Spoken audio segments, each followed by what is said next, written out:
you've transcended a liminal threshold into history fuzz, a realm of contemplative inquiry in which leading researchers discuss the motivations, tools and skills of the skywatchers, surveyors, architects and builders who delineated monumental landscapes with awe-inspiring structures, enshrining their diverse cosmic chronicles in stone.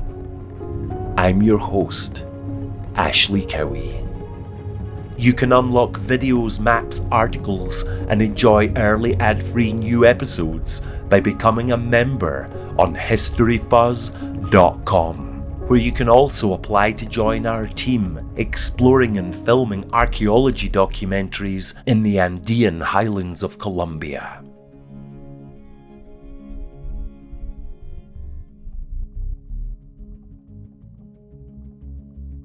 With a background in philosophy, archaeology and education, Dr. Philip Tonner has taught at a number of universities and secondary schools across the UK, and he is currently a lecturer at the University of Glasgow's School of Education.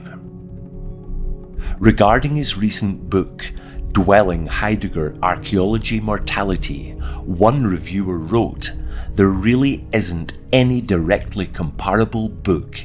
It is unique." And in many ways, so too is the following conversation.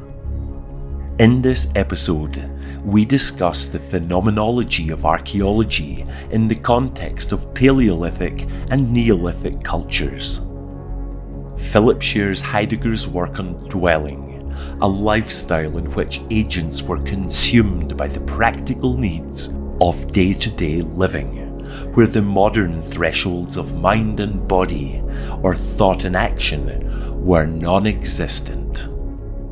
This discussion presents an enthralling liminal voyage into ancient mind and cognition through the perspectives of Heidegger and the interpretations and expansions of Dr. Philip Tonner.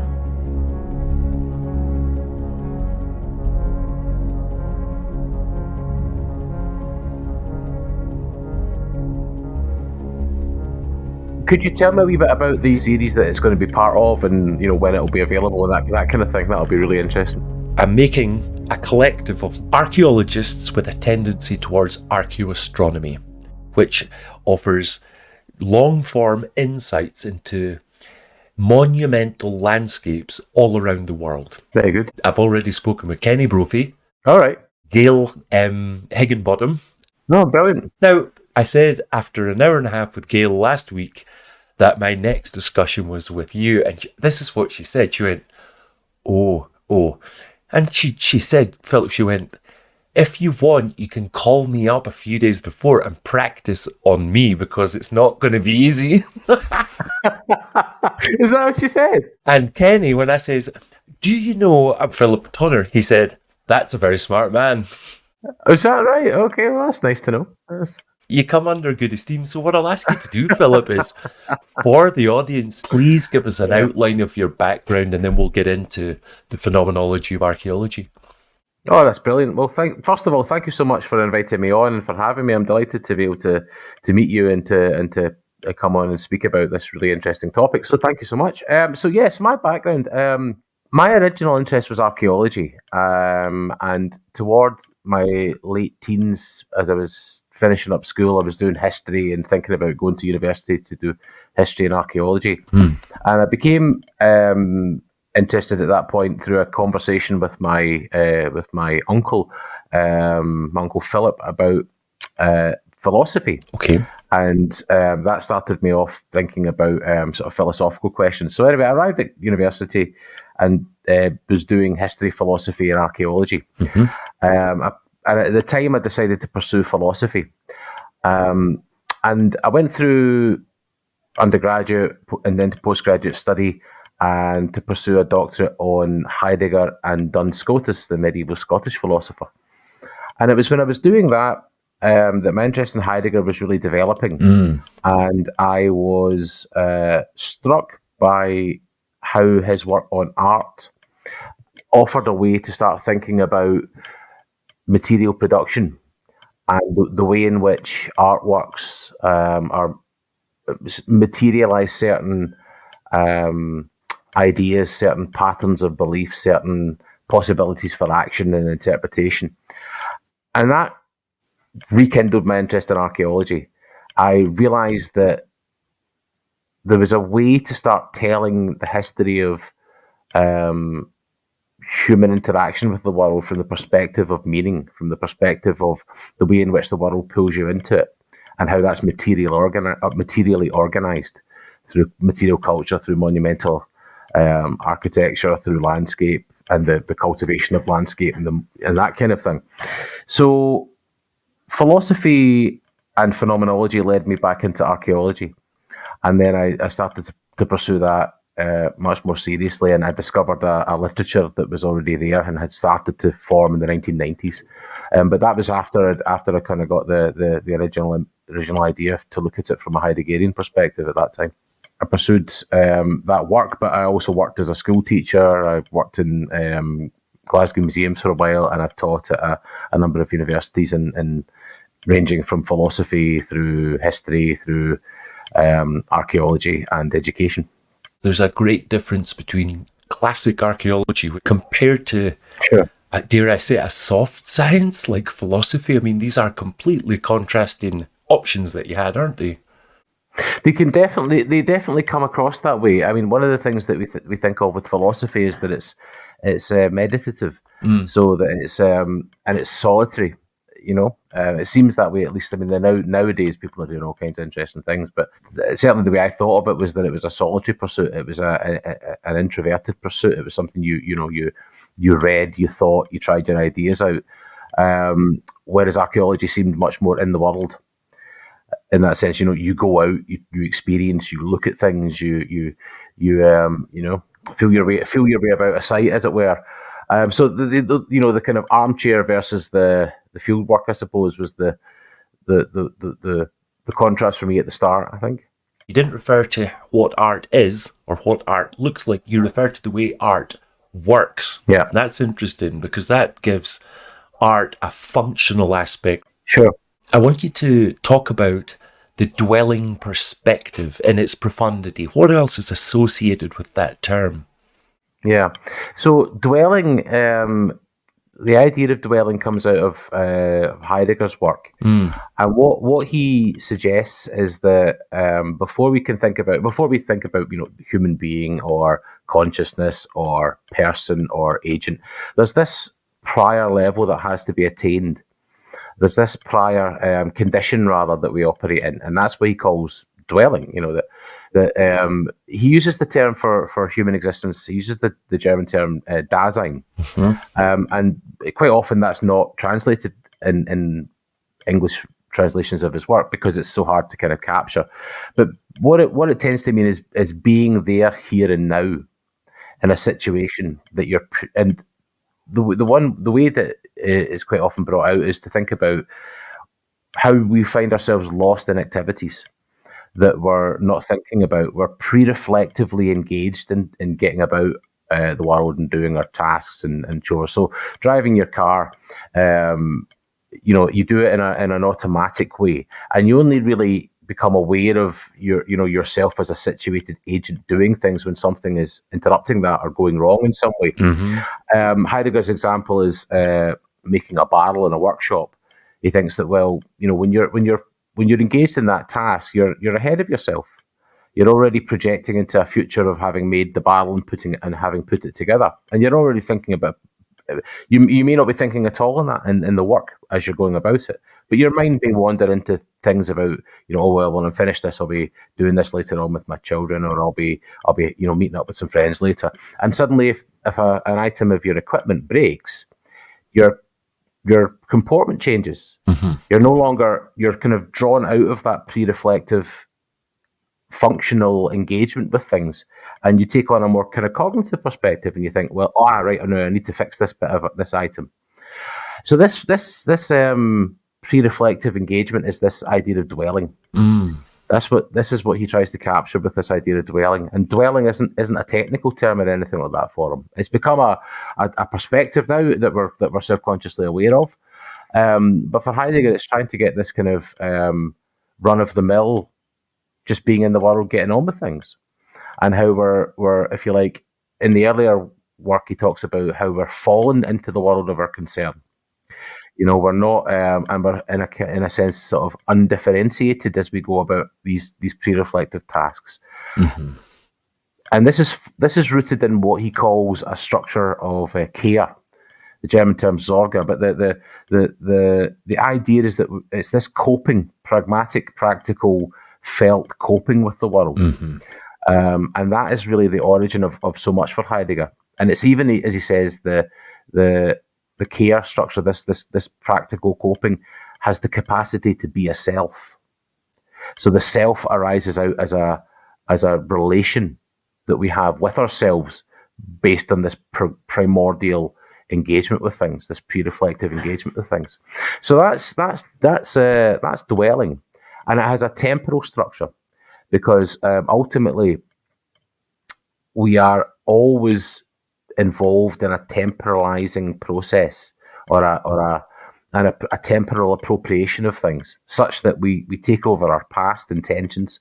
These past intentions give shape to our future, and our future intentions, in dialogue with these past intentions, produce a present moment for us. And it's that moment that we inhabit, as a form of inhabitation, a form of dwelling. The first part of what you said reminds me of a conversation recently with Dr. Robert Weiner regarding the ceremonial ways or roads of the Chaco Canyon. Yeah. We spent half an hour crossing swords about the difference between the term road and a way. The way has such non-material, esoteric connotations, and the word road, which kind of brings associations of transporting material objects from A to B. Do you think people, say in Neolithic Scotland, lived in a much less material world and that they were more in connection with this underlying dwelling self? It's a fascinating question. Yeah. I think the first thing I would say about your when you talk about roads and ways, I think that quite on this primordial existential level, you'd be talking about the ways, right? Yeah. So these are, and I think that if you can put it this way, ways can become roads. Oh wow, yes. So that what happens is that there's an entire a group, a community, a quote unquote culture can take on a particular accent, a particular way of doing things, a particular way of constructing and composing their world in a material way. Yeah. And that builds on a form of engagement that has been communally adopted. So one of the interesting things about Heidegger, and one of the controversial things, as it turns out, given his politics, or at least it leads into some kind of controversial questions about his own view, is that this idea that you can take what he calls in the early work authenticity, which is to do with individuals, but you can communalize that. You can talk about the communal group becoming authentic or not, or at least you can talk about the communal group setting up certain, if you like, a communal moment that leads on to a communal task, as opposed to this happening on an individual level. But I think that what's interesting about Heidegger, there's so much, but the thing that got me initially was that what he's trying to do is work from a description of what he calls Dasein, but let's just say human engagement from the first person perspective. Yeah. So he's not going to pretend that this is anything other than his analysis. And what he's going to use is he's going to try to bring to, and this is why the language is quite often quite challenging, but once you crack it, you get a sense of what he's trying to do. This is why he uses Heideggerese, what it's, people talk about, being, Heidegger's own language for what he does, his own jargon, But the idea, what he's trying to get at is he's trying to get at notions that show themselves to us in our fundamental experience of things, and try to bring them to language in a way that doesn't just use terms that are already current, because these terms that are already current are already over-determined. We all know, if I say to you consciousness, we've all got an idea of what consciousness means. Mm-hmm. But if I say to you being there, here and now, in the moment in which you have to act, that changes things. And when it comes to, let's say, the Neolithic case you mentioned, which is really interesting. I'll reframe the question. Yeah. I ask if people in the Neolithic period were thinking more, say, phenomenologically than we do today, or existentially, because they were dying at 30 years old, Philip. Wouldn't you be driven to a much more ponderous, question-driven life about what is this all about? I mean, you're just growing ball hair and you're down, I watched a clip of a chap visiting some contemporary hunter-gatherers, and it might be a little bit lost in translation, but he asked the hunter-gatherer, he said, "What's your biggest worry?" And the hunter-gatherer kind of thought for a moment and said, "Lions." Yeah. Lions are my biggest worry. And that, to me, was very meaningful, because it shows you the way in which there's not only there's a fundamental engagement with things, in the pragmatic, in the here and now of every day, getting on with things. Which is not to say that there isn't the possibility for what we might call a more speculative or metaphysical thought. But nevertheless, there's this sense in which there's a need to engage with things in the now. But that was a contemporary hunter-gatherer, and of course, the ethnographic analogy can only go so far. And we're still talking about hunter-gatherers. But if you're talking about a period in time in the Neolithic, where groups are doing things very differently, and they're doing things in a way that is compositional of, for want of a better term, ideas. Right now, the other German philosopher, Hegel, earlier philosopher, he talked about how something like a megalithic monument embodies a certain power, right, or what the imaginative. The imagination might have about the power of a god, let's say, or something along those lines. But I've always taken away from Hegel this idea that there's a fixity over and against a changing world, a changing landscape. Yeah. So that, time and the seasons and the weather and the clouds and everything is moving around this, but there's something fixed. And this is so suggestive in terms of the idea of permanence in contrast to impermanence.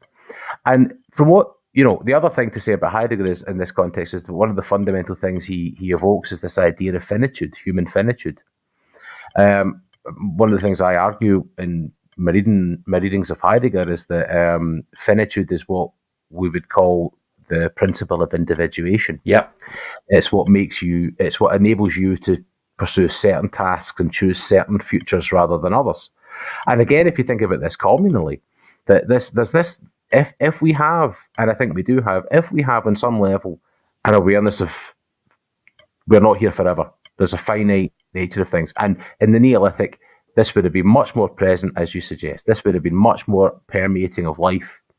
Then it seems that the life experience would be one of an oscillation between presence and absence, between being here and not being here, between possibility and impossibility, between things that seem fixed and things that seem transient. Yeah.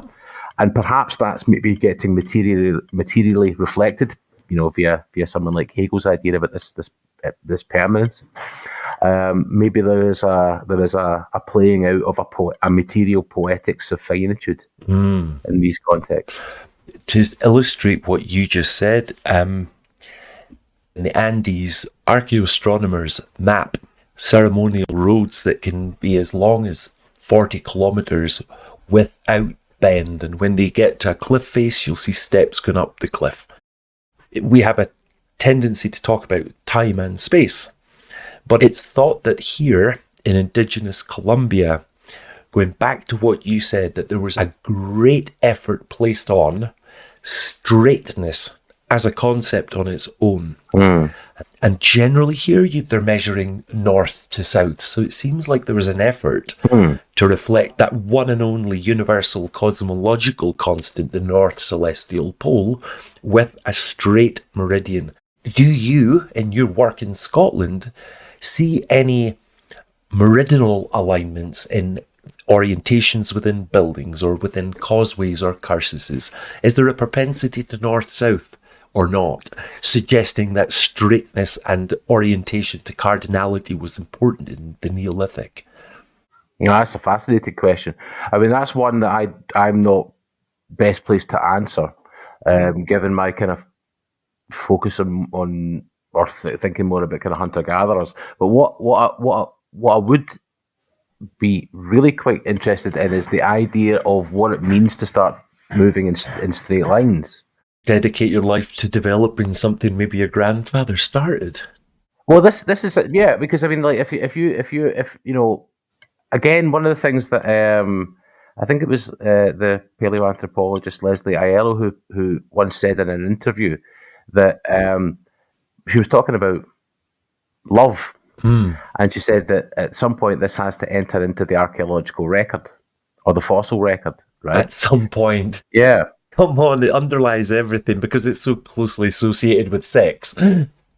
Well, yeah, but I mean, but the I think the point she was trying to make though was that there has to be at some point a material trace that we can actually give an interpretation to. So, like, let's say it would be the way in which a particular burial was composed or something along those lines. We would start to give that kind of interpretation to it. But what I took from this though was that in principle, everything has to start to enter the record, right? So that we get this idea that, the idea of straightness has to be something that starts to enter the archaeological record at some point. We have to, or I don't mean have to in the sense of being determined to, but what I mean is that we will be able to start to tax out that story when we start to be interested in it. So I would go back to even something like Blombos and the red ochre piece that has straight lines carved in it. And you think that, but they zigzag.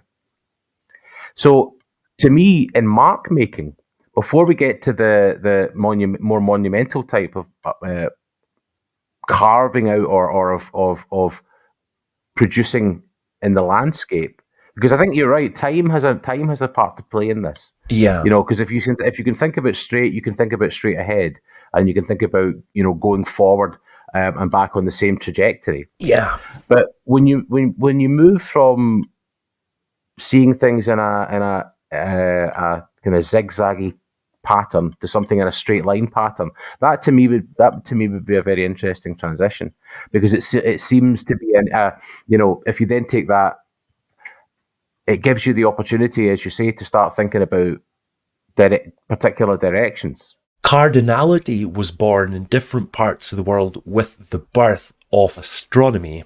Right, yeah. Monumentality enshrined these measurements, and for a lunar calendar you do need a meridian. You don't monitor the moon over 19 years coming over two horizons, you do it over a meridian.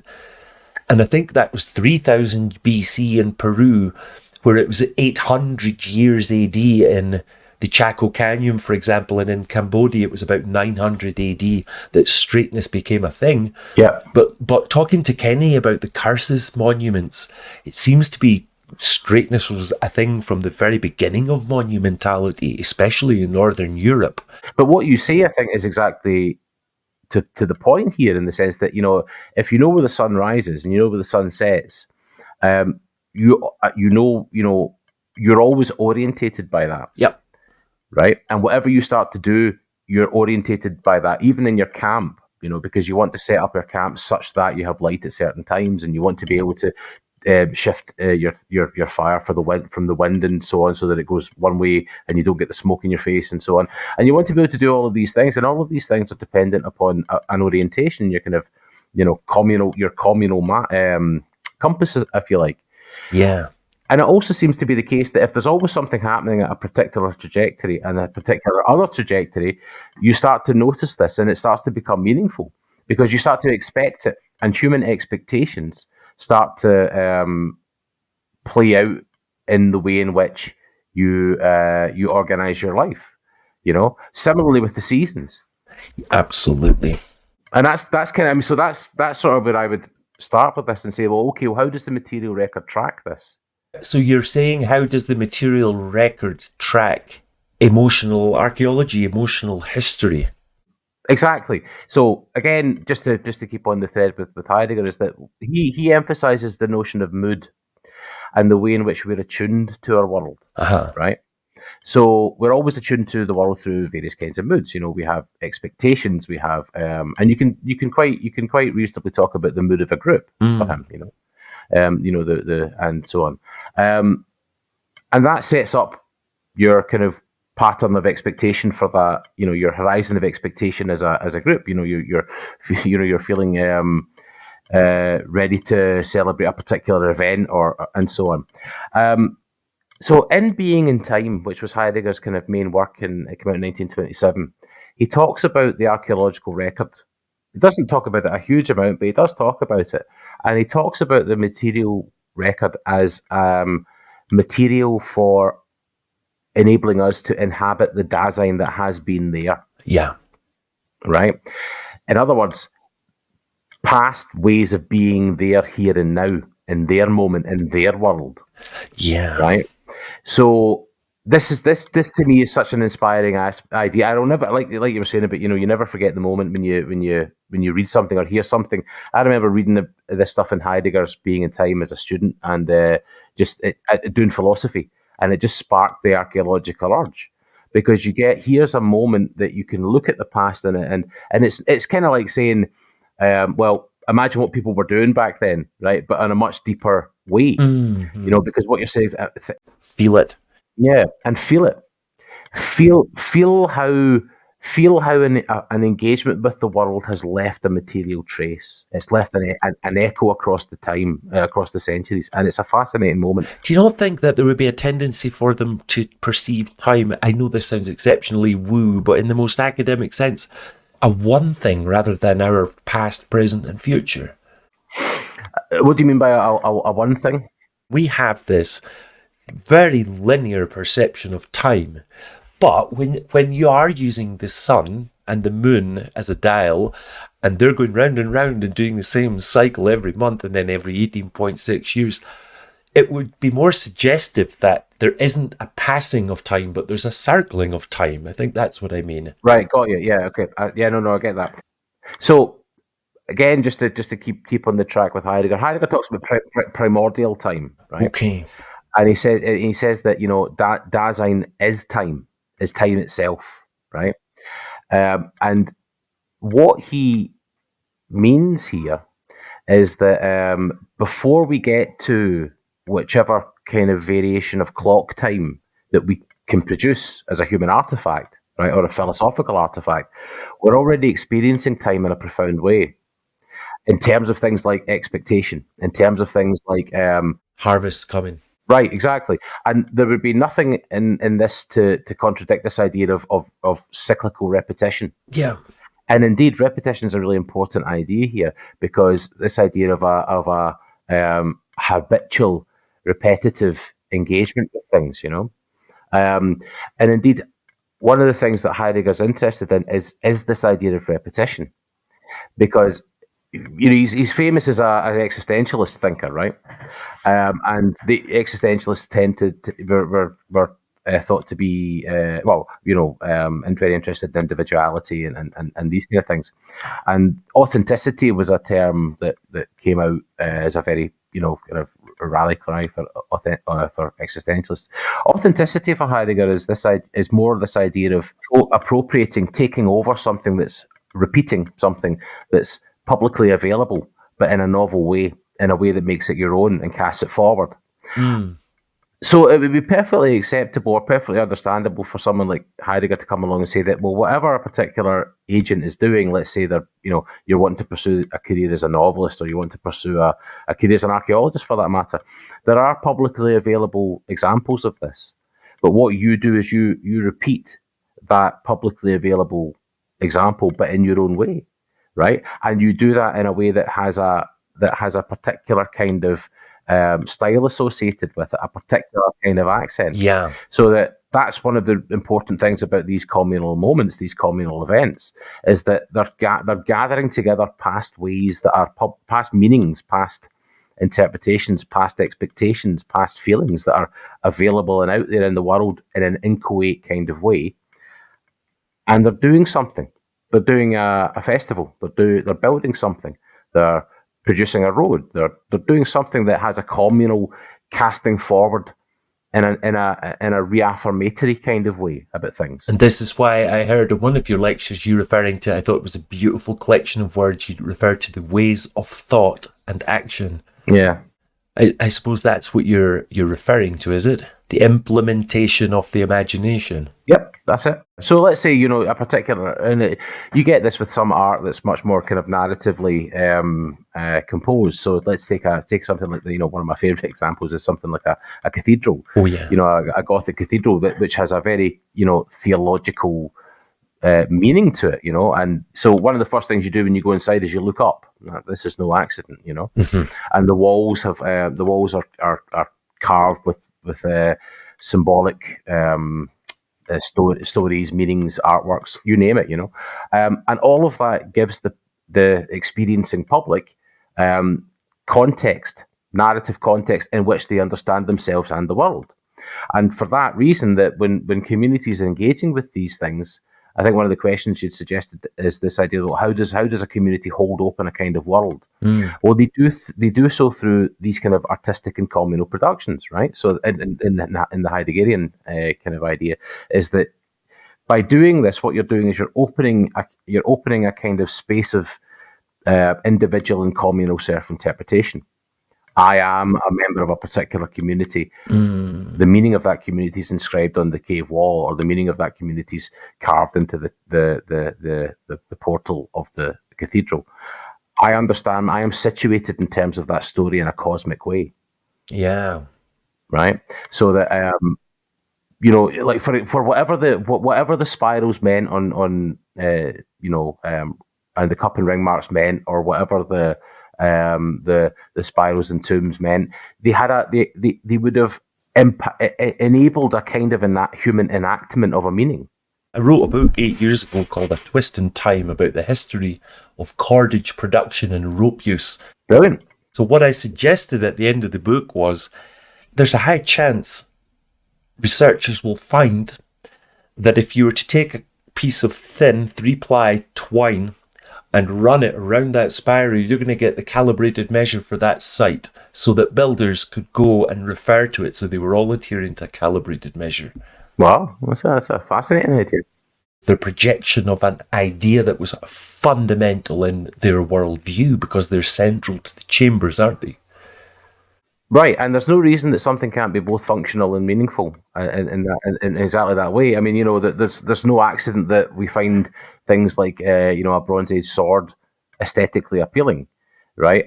And you would choose one that handles in a particular way; it would suit you better, and you'd find that if you were able to kind of roll out those kind of functional attributes for your group, your clan, your tribe, or whatever, you would get this kind of, we do this thing in this kind of way, and the artifact embodies a certain, like you said, a certain plan, or an angle, just one significant angle, the predominant angle from where the wind that killed our bairns in the winter, where the predators came from, because we have such a number constructed way of looking at the world now, but back then I'm quite sure it was predominant angles from which things came. Right, yeah.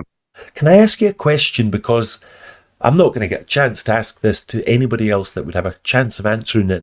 Okay, go on. Yeah. Like many of the people listening to this, I assumed phenomenology as a discipline was born with Edmund Husserl. Mm-hmm. But everything I hear you talking about is Heidegger. Yeah. Can you tell me how Heidegger developed on the works of Husserl? Yeah, sure, absolutely. So that's exactly right. So Heidegger was the next generation after Husserl. So and he found a lot of inspiration in Husserl's work of 1900, 1901, the logical investigations. Let's put it this way. Husserl focused in on an elucidation of the structures of consciousness. Mm-hmm. And he did so in a way that Heidegger thought was probably too influenced by someone like Descartes, right? So what Heidegger did was to point out that before you get to this idea of consciousness as an object for reflection, you're already engaged with the world in a felt, meaningful way. And the other thing that he did was that Husserl considered that the question of being, which is the question Heidegger raises as the fundamental question of philosophy, Husserl had argued that this was a formal matter. So for Husserl, he thought that reality was more or less parceled up into different regions. So you'd have like a region of being for all artworks, let's say, and the region of being of history, and the region of being of poetry, and the region of being of mathematical objects. And so a phenomenological investigation could be conducted, and you could derive essentially the essential features of that region of being, right? And then you'd have the formal question of what being itself meant. And Heidegger pointed out that the question of being is the fundamental question, cannot be just simply a formal matter, because it calls on us it calls to us from out of our engaged existence in the world. The question of the meaning of being is also also puts ourselves in question, right? In other words, that for Husserl, it was a matter of the more reflective, theoretical perspective. For Heidegger, it's this more felt, prior engaged perspective, such that to raise this question of the meaning of being also puts the meaning of your being in question. To put it another way, if you're going to try and figure out what it all means, you're going to have to figure out what your life means, right? And then compartmentalize that away from the study. What happens is that he thinks that you're always, or rather, what you tend to do is you tend to, if you like, come out of this more pre-reflective area into areas of engagement, right? So let's say that I'm going to start to focus on a particular task, and I move on to start writing a novel or something along those lines. I comport myself in a particular way for a particular task, and that's fine. But you can always, if you like, come back at you will come back into this pre-reflective engagement from out of which fundamental things can really signal themselves to you in the depths of your experience. Yeah. So how did you know that you were going to pursue archaeology? Probably it built up over a long period of time, and you felt something niggling at you for a long period of time, and eventually thought, no, I'm going to pursue this, right? And that would be the kind of thing that's going on in human life, that we can pursue different tasks, but there's a fundamental, if you like, a fundamental calling of ourselves toward a particular way of being, toward a particular kind of pursuit, toward a particular project, and that's the one that we then pursue. And for Heidegger, all of this was not a formal matter. This was all about being for him. So Husserl is seriously important, and there's plenty of people who pursue Husserlian work rather than pursuing Heideggerian work. It's just so I tended to find that for my interests, as they matured, Heidegger spoke more to anthropological questions for me, as well as the more philosophical questions about the meaning of being and so on. For me, it became a really productive route for kind of anthropological and archaeological questions. There is something Husserl did, a discipline, bracketing. Right, yeah. Where he taught his students how to essentially trim off all preconceived notions about or perspectives on any given problem. This is the thing. One of the crucial things that Husserl wanted us to try and to get at was the idea that he wanted to, in terms of phenomenology, he wanted to get us to see our constituting activity. He wanted us to see the fact that we were the ones that were constituting these ideas in and through our consciousness. And this is so crucial for Heidegger, because this is the idea of a genetic phenomenology, insofar as you can, and it's quite archaeological actually, because what you're doing is you're tracing the levels of your experience, the kind of sediment of your experience, right? But also the way in which that experience is producing the concepts that we're analysing, right? We miss out for Husserl. This is the what he calls the natural attitude in Husserl, and this idea that we just imagine that the world's just there, right, already there, preformed for us, and in fact, what he wants us to see is from the point of view of phenomenological seeing, right? The fact that in fact it is us that is producing this, and that's what I found, and this is what Heidegger. So Heidegger's Husserlian in lots of ways. I mean, in one of his lectures courses, The Basic Problems of Phenomenology, he talks about this idea about tracing the birth certificate of our concepts, right, in this way, so that out of this primordial engagement with things, that's where our concepts arise from, and that's our constituting activity. We need to be able to phenomenologically see the ways in which these concepts are becoming formed from our experience of things.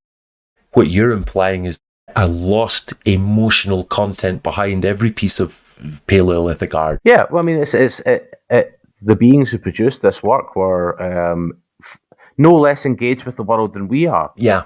And they were there is a living, breathing life world from which they are working, right? And what we are seeing, I mean, what we're seeing is the again, to use a borrow phrase from the other philosopher, Georges Bataille, the French philosopher, this idea that the things blazoned on the cave wall is to give this the dynamism that it I think deserves.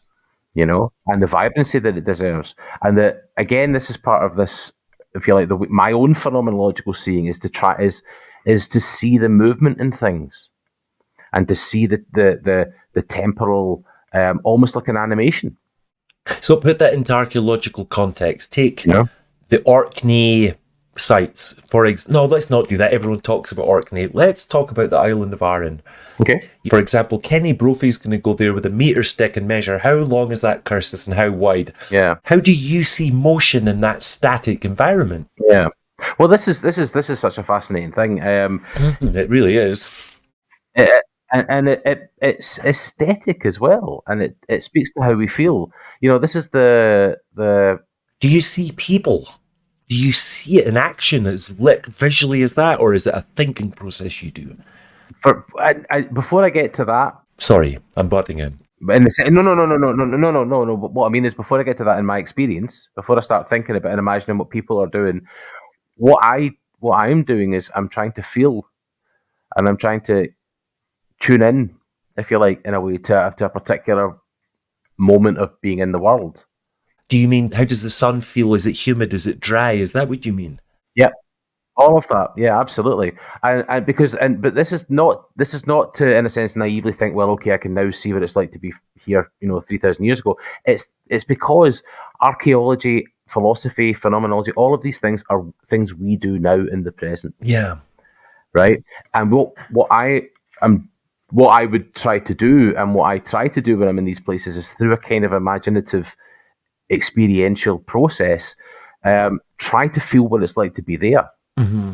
And on the basis of that, I can start to, if you like, articulate in my own experience aspects of the experience which are more or less significant to me in that time and place. Mm-hmm. Now, then you start to think about, well, okay, other people have done this, and other people have done this in such a way that they've left their mark, right? Mm-hmm. What might that have meant? What might they have felt? And that brings me into this kind of open space of interpretation, so that it gives me the chance to come away and think, well, okay, now I can try to theorize this. So I talk about let's say that again we talked about caves, but this idea of a heterotopic space, borrowed from Michel Foucault, this idea of a space that's a sort of space of otherness, a space of difference, a space that allows you to contest things in a particular way that you wouldn't contest in another place. One of his examples is a graveyard. So in the old days, as it were, the town would have a graveyard, and everyone, like we were talking about with the temples and the burials and so on, everyone would have a relationship to the people in the graveyard. Mm-hmm. A brother, a father, a mother, a great grandparent, what have you. But nevertheless, from your community, there was always this space, this kind of space of existential questioning available to you. And what Foucault talks about here is that the graveyard is in fact a space of the difference between life and death. A threshold. Right. Something profoundly liminal, something, but in such a way that it enables a kind of questioning to take place. Mm-hmm. So that, for example, if a cave is something like this, then it enables us to produce art in a particular kind of way, in a way that was meaningful insofar as it held open questions about being in the world for those people. Mm-hmm. Right? What is the meaning of the particular animal represented? What is the meaning of making a mark? Yeah. Are we experiencing what's significant about the experience of touch here, and about the experience of the grit under your fingernails, Aye. and all of these what does this mean? And it puts you in a particular frame of experiential reference via your own experience. And of course, from that, this is the kind of experiential engagement with things from which you then go away and you read and you engage in the intellectual endeavor. But for me, the vibrancy of the experience in the place is so important, because that's speaking to you and your own being in the world, to put it in those kind of terms. It's bringing your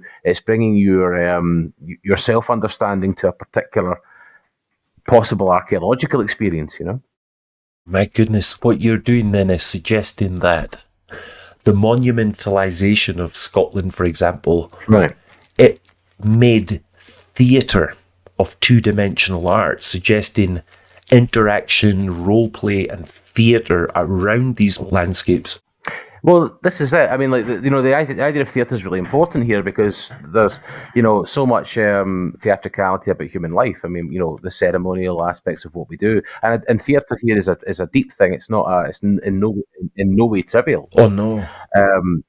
Our actions have meaning, and when you construct in the caves, the idea might be that these were controlled environments that people knew were there. They didn't not everyone necessarily experienced them, but maybe they did. Maybe there were rituals that took place. The archaeological record will help to furnish our interpretation of this.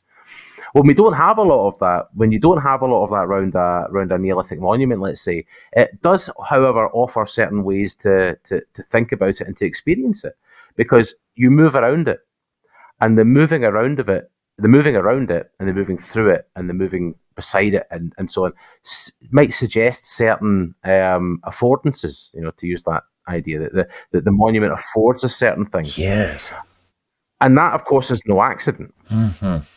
Right? That it produces certain, if you like, affects in us, and in terms of these affordances, enables us to do certain things. Right, and to think in a particular way and to feel in a particular way, it sets up a kind of experience, and the fact that these are, broadly speaking, repeated in lots of different places speaks to maybe a general sense of a kind of experience at that time that was meaningful. A shared dwelling. Right, exactly.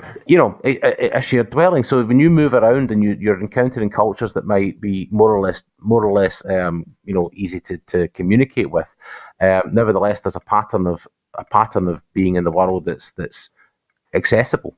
But just to what you say there is the idea that there's a potential theatrical moment associated with these monuments. I think that's highly probable. That there were things that were, things occurred in these places that had a certain theatricality to it. Yeah. And produced meaning as a result of that. So, I mean, just to say that, again, borrowing from Heidegger, that he talks about how art for Heidegger is a social practice, right? And he thinks that this social practice is the origin of not only the piece of work, but also the artists themselves and the audiences. Yes. It's through this production that produces all of this. Yes. Audiences have to do things. They have to, as he puts it, preserve the meanings expounded by the production of the art by the artist. Yes. Right? Yes. So the artist produces, and this would be, in architecture as a good example of a poetic kind of art. All art is poetic for Heidegger because it's compositional. It sets up a kind of work that an audience has to preserve the meaning of. And the audience preserves the meaning of it through, let's say, ritual. Yeah. Right? And that ritual has a theatrical dimension to it because it organizes people in the terms of a kind of performance in space and time at a locale. Expanding on that, in Orkney, I have to use Orkney as an example this time. Yep. Cuween Cairn, there was a collection of 23 dog skulls found. At another cairn in Orkney, there was a collection of deer antlers and deer skulls found. And at Skara there's a propensity of whale matter. Lots of interpretations have been done suggesting there was totemic value placed in these animals. But reading some of your work, you would perhaps suggest there's more value in studying the actual action of collecting. Yeah. And what I'm asking you is how collecting contributes to the sort of philosophical significance of objects and things. Yeah, great. So again, the thing that I became fascinated was this idea that in the remotest of pasts, we can't necessarily put a particular meaning on a thing and say, well, it definitely meant this. Yeah. But what we can say is that it had meaning. There was a meaningfulness about this. So I was thinking about our ancestors and the hominins, the various different species along the road of human evolution. Yeah. So that they behaved in a way. We can't say that it had this meaning, but we can say that there was a meaningfulness, that there was, it had meaning, and that, if you like, is something phenomenologically significant. So I think you're right on when you say this idea that the collecting itself has an important dimension to this, because what again, just to keep on the theme of Heidegger, this idea of appropriation and being appropriated to. So if someone says to you, okay, that's the whale clan. Yeah. Well, how on earth would that happen? And this is what I was saying to you about tracking things in the record, right? So there has to be a point in time where whales became meaningful to that group in a particular way. That group were pulled toward them in an interpretive feeling kind of way. Their feelings and their attunement were captivated by this kind of being. Perhaps we lost our harvest, but 3 weeks later, a whale got washed up and we survived that winter. And that became a thing. That's right. Is that kind of what you're suggesting? That's exactly what I'm saying. And what happens is that, so this moment, this opening up of a particular kind of event, this discovering of the carcass, gives a kind of meaning. Yeah. That's, if you like, something that's significant, that has to be appropriated and fixed in some way, and has to be cast forward. So the meaning and the significance of the fortuitous moment of discovering this carcass is appropriated by not only taking the meat, but by preserving the bones, by collecting them. Yeah. So that what happens is then that meaning, that narrative, that story becomes something that you can hand down and say, we are here because of, kind of Thanksgiving, really. In a sense. Yeah. Collecting as an action suggests obsessive behavior. Can do. But also it suggests a really, really intricate sense of value. Giving values into certain objects and not into others. Yeah. This is the thing about selection and appropriation. So that, of all the things around us, I mean, and you talk about this with rope and twine and so on. Yeah. Is that, there has to be and functionality is important, of course, and the production of things in order to solve particular problems of life. Yeah. Yeah. And certain things become more prevalent in particular groups than they will in others. Groups will do things in their own way, and they'll develop that kind of cultural accent, and that will be materialized in some form, and it will leave a trace in some form. Yeah. How that happens will be contingent upon the context of where and when it was, and what they were doing and what was available to them. Yes. And it will be a mixture of form and function, so that things will be aesthetically pleasing, but they'll also be useful. So the stone lamp with the deer or the ibex carved on the bottom. There's an example, something that's functionally useful, but also could be highly prized because it's decorated. Yeah. But it gathers together so many things. It gathers together the intentions of the maker, the intentions of the user, the meaning of the ibex, the purpose of the task, the framing of this event within a landscape, and the meaning of that landscape for a group. the object, the collecting of this particular artifact to serve this purpose, gathers together and helps to compose an entire way of seeing the world, a form of life, a way of being in the world. Scarabray was inspected by Professor Gordon Child and he analysed and interpreted over 3,000 bone and stone artifacts. He categorised big percentages probably ceremonial or ritual. Well, reinterpreting those, I find that the famous tool, it looks like a cow's head, it looks like it's got horns, it was said to have delivered the last blow on a cow during a sacrificial ritual. Do you know, if you take that stone and put it on the top of a pole, you have essentially a surveying device. You could lay out Brodgar with that, because it's got a 6-degree angle cut on the top, which was the actual angle used to define the 60 stones at Brodgar. Right. So I think there's perhaps been a real tendency towards projecting mystery and spiritual connotations onto otherwise mundane objects, but then it's wrong to call those mundane, because you're saying those are the ones that hold the key to answering what happened in moments in time.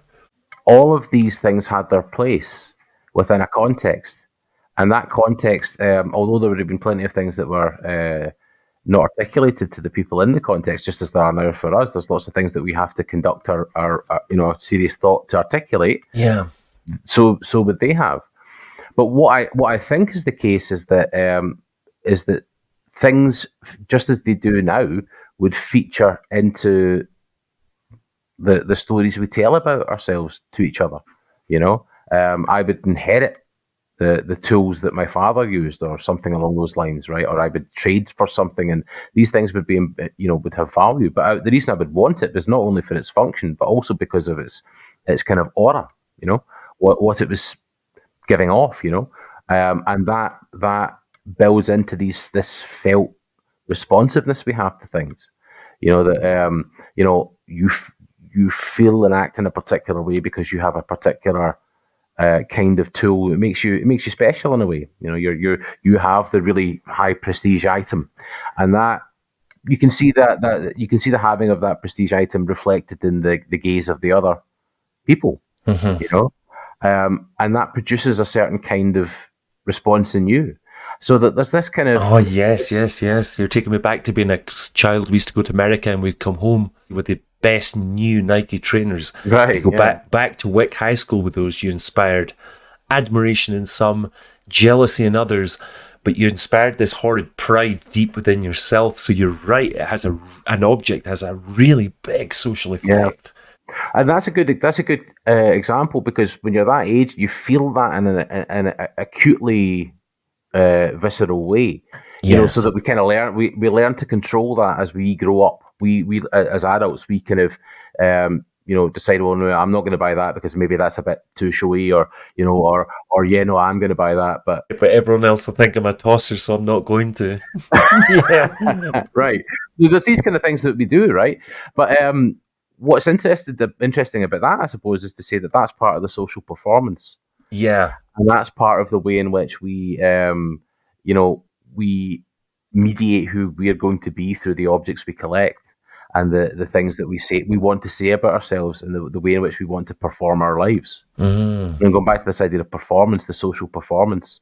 And what I would say is that the idea of an object having multiple functions and multiple dimensions to it in terms of interpretation, I think is probably the way it would be. I mean, we choose the water bottle that speaks to us because of the things we like in our lives.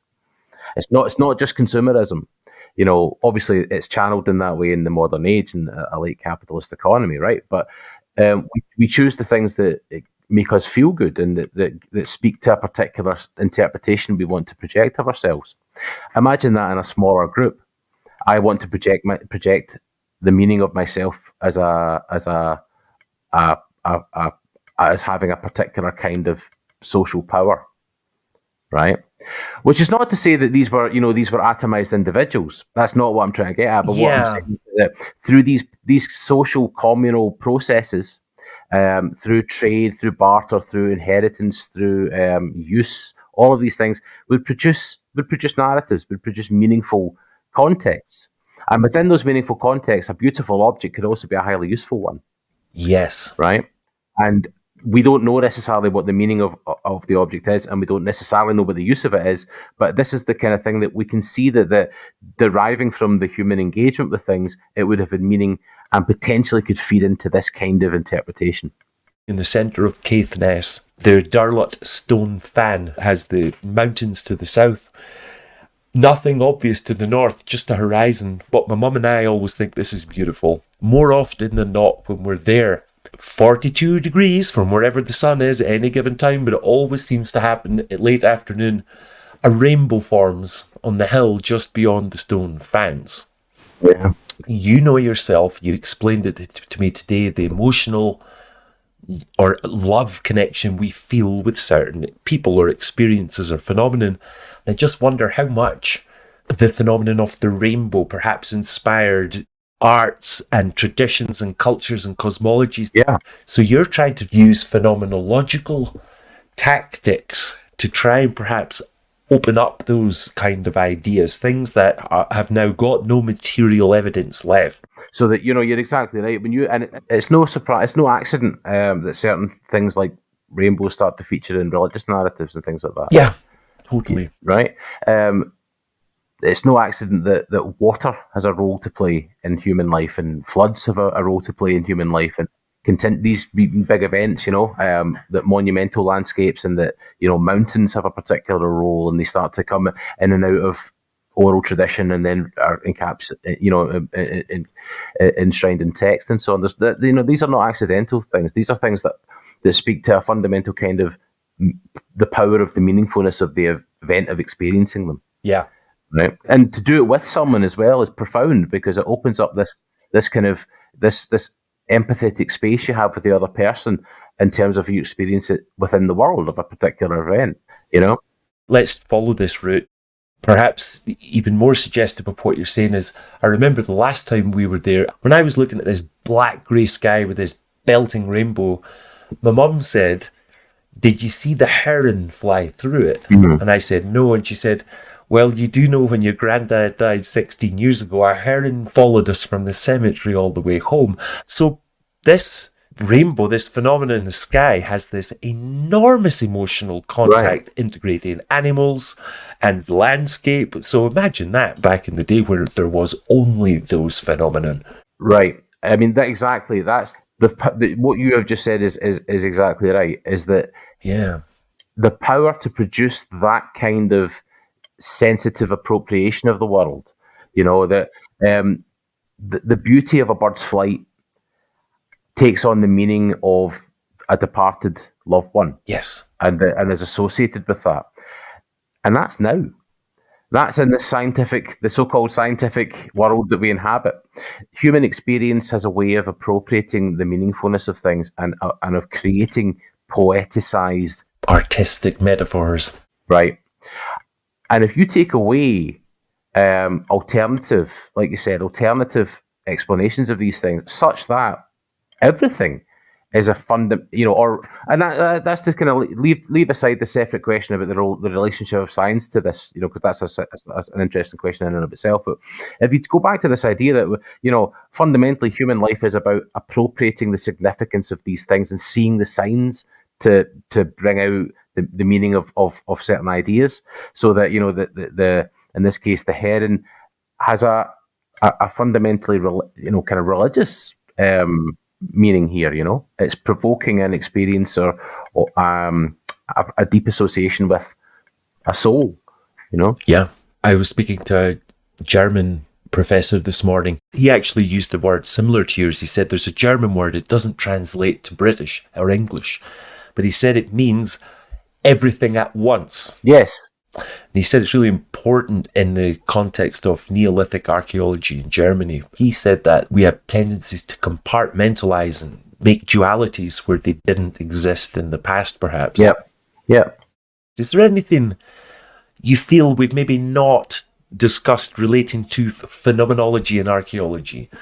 Well, I think that there are some things that we could always we could explore more the idea of the self-conscious method as you might apply it and so on. But I think that we've maybe given a hint to how these things can be explored. Mm-hmm. So I think that probably we've suggested a way in to these kind of questions that could be followed up. If certainly people are interested in this as a kind of method, there are archaeological entries in encyclopedias on phenomenological archaeology that can be checked out, and if this has helped in any way to kind of get people interested in that, then I think we've probably done enough. I've got a final question. I asked Kenny and I asked Gail. Great. In your opinion, what do you think those enigmatic stone balls that have been found in the rivers of Scotland, from Aberdeen to Orkney, what do you think their primary function or significance might have been? Knowing there's no right or wrongs, this is your opinion. Yeah, wow. Aye. Great question. What would your mind have to have been doing to have thought, let's create one of these, maybe for the first time? One thing now. I think this is a fascinating question. I tend to think something to do with wholeness and the never-ending nature of something. So that, you can turn a ball over in your hands any number of times and you never reach an end at the beginning. Just like walking towards the horizon. Yeah. So perhaps there's a kind of, again, ritual significance to this, insofar as what we're talking about is something, it is this idea, we talked about it, a kind of temporal dimension to this experience of the object, that the object's embodying a kind of never-ending, continual, circular... infinity, if you like. Oh, there we go. I mean, that could be that. What an interesting idea. An expression of infinity. That's my guess. It's very close to what Kenny said. Right, okay. He said for them to be so heavily carved, for them to be so precise, that they must have held the deepest sacred significance. And I suggested to Kenny, I said, because fishing is so central. I go fly fishing, and when you're in a lake, you snap your line, you'd have one wrapped around a spool. A line ready to clip on. Right, okay. My supporting evidence for suggesting they're fishing spools is that over half have been discovered in rivers. And he said, Bronze Age swords are found in rivers. They're sacred. like a hobo reel. Yeah, totally. You've got 3 or 4 in your bag, and you've got maybe the one that has wider, deeper grooves but less of them is for a thicker leader twine, and the other ones are for maybe shorter freshwater lines for repairing holes in nets when you're in the middle of a river. And I just think half of them were found in rivers, suggesting they were perhaps dropped. Yeah.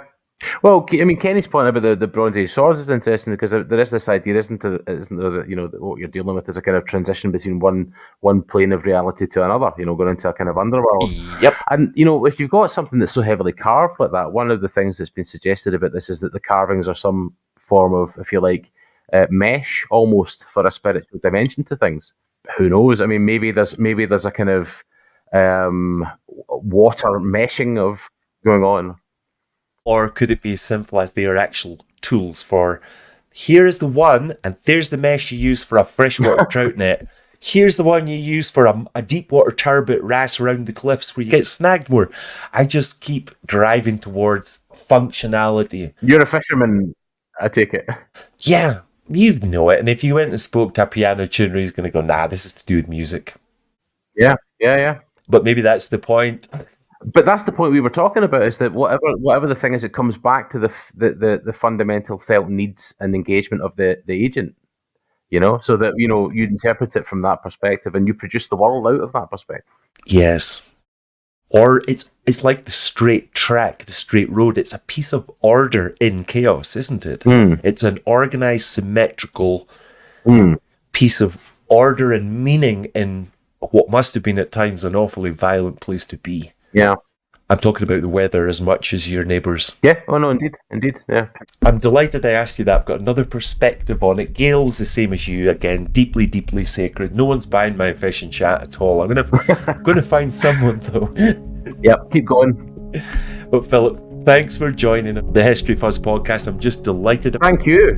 While we didn't directly talk about archaeoastronomy, you've definitely given an underfelt for people to look at archaeoastronomy from a different perspective, for sure. Well, I'm delighted. Thank you for having me. Thoroughly enjoyed it. Good stuff. We'll see you for season 2. Cheers.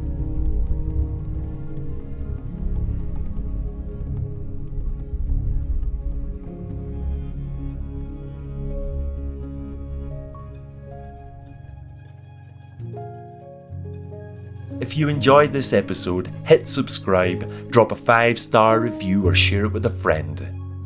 And you can get in touch with me through historyfuzz.com.